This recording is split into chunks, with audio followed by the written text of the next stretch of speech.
Do there, a 2:21.313.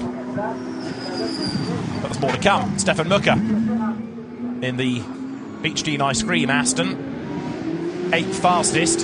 His own best is a 2:21.3. Goes over the timing line and goes fastest of all, 2:20.675. Stefan Mucker, tremendous effort to go faster than Max Goetz by 0.2 of a second. Now Ferrari number 70, Alessandro Pierguidi, shown as being the man behind the wheel of the car, although Stewards Bulletin 62 said it was to be Matteo Bobbi, assuming that they had been allowed to run Pierguidi behind the wheel. Let's see what the man that was quickest last night can do now. His time of yesterday was a 2:20.3. That would still be good enough to, of course, stay at the top. 2:20.6 is the one to beat at the moment. To the bus stop he comes. This will be the first flying lap. Out of the bus stop, you see everybody else peeling into the pit lane, over the timing line now, and the lap is a good one, 9th fastest, 2:21.474, but he's got another one to go. It should be an improvement. How is Thomas Jaeger doing? 14th, and that's as good as it's going to get for him, I'm afraid. That's the Black Falcon Mercedes. Thomas Jaeger put in the car by Mercedes. He's the man that runs AMG Sports, coordinates that customer racing program, and therefore is also able to get into customer cars from time to time. Well, there is the number 1 Audi with its damage, as you can see. The car's held now in Parc Fermé. But Stefan Mucker currently is the man to beat. Alessandro Pierguidi has done the personal best now in the first sector.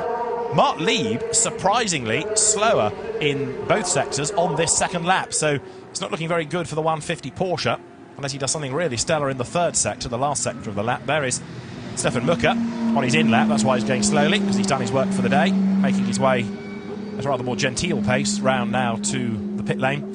So Stefan Mucker is the fastest from Max Goetz. Nick Katzberg is 3rd, Nick Tandy is 4th, Tony Villander is 5th, Bertrand Baguette 6th, Maxime Martin 7th, Mark Lieb 8th, but with another lap to finish. 9th, Alessandro Pierguidi with a lap to finish. 10th is Alvaro Parent. Now, we never really saw Alvaro in the session for Hexis Racing, but he's done and he's 10th.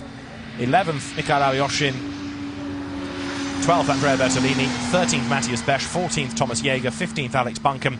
16th, Matteo Malucelli for Team Ukraine in their Ferrari. 17th, Peter Cox, another former winner. 18th, 26th, that's Frank Kekela. 19th, the Porsche of Franck Pereira. And the slowest of all, Laurence Vantour, because really he only had one proper lap because his second one was squandered by going off the road. So Stefan Mucker, the provisional pole position driver, is heading then to the end of his lap. Mark Lieb goes no quicker and he peels in. So Mark Lieb starts 8th.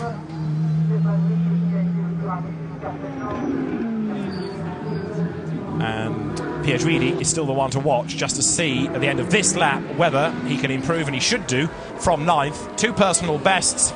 9th he was. He ends up, as he goes over the line, 2nd fastest at 2:20.902, just over 0.2 away from Stefan Mucker.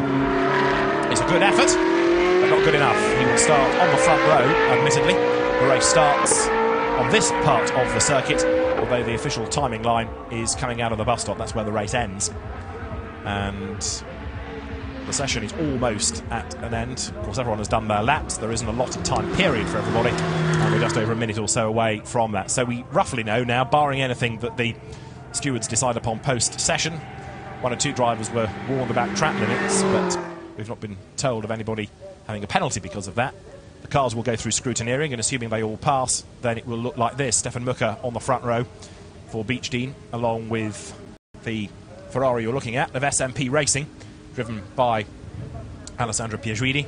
The second row, Max Goetz Mercedes and Nick Katzberg's BMW. And the third row, Nick Tandy's Porsche, and he will line up alongside Tony Villander for AF Corsa. As the graphic confirms this, you can see each of the drivers as well within different cars. So you get an idea of how, for example, on pole position you have a car from the Pro-Am class, and alongside the Ferrari is another from the Pro-Am class. So their pace will come and go depending on who's behind the wheel. Carrying on through the top 10, Bertrand Baguette 7th, 8th Maxime Martin, 9th Mark Lieb. I think he might be a bit disappointed with that. 10th Alvaro Parent, 11th fastest Mikhail Alyoshin, and 12th was Andrea Bertolini. 13th Matthias Besch, 14th Thomas Jaeger, 15th Alex Bunkin. Notice he's got his brother Chris with him in that car for the weekend.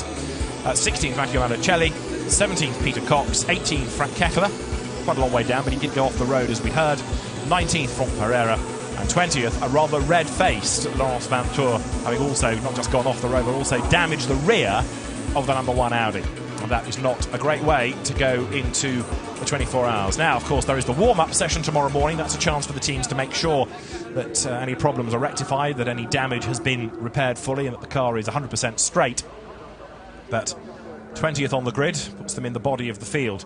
How important Superpole is, we'll perhaps really know at the end of the race, because last year's winner started 29th on the grid, so it doesn't necessarily prove to be the end of the world if you're a long way back on the grid, but you'd much rather be ahead of any dramas through the first few corners. The race starts at 4:30 tomorrow here at Spa. We'll be with you half an hour before that. But Superpole puts Aston Martin on pole position. A great lap by Stefan Mucker. Make sure you join us for the 2013 Total 24 Hours of Spa tomorrow. For now, from me, David Addison, it's goodbye.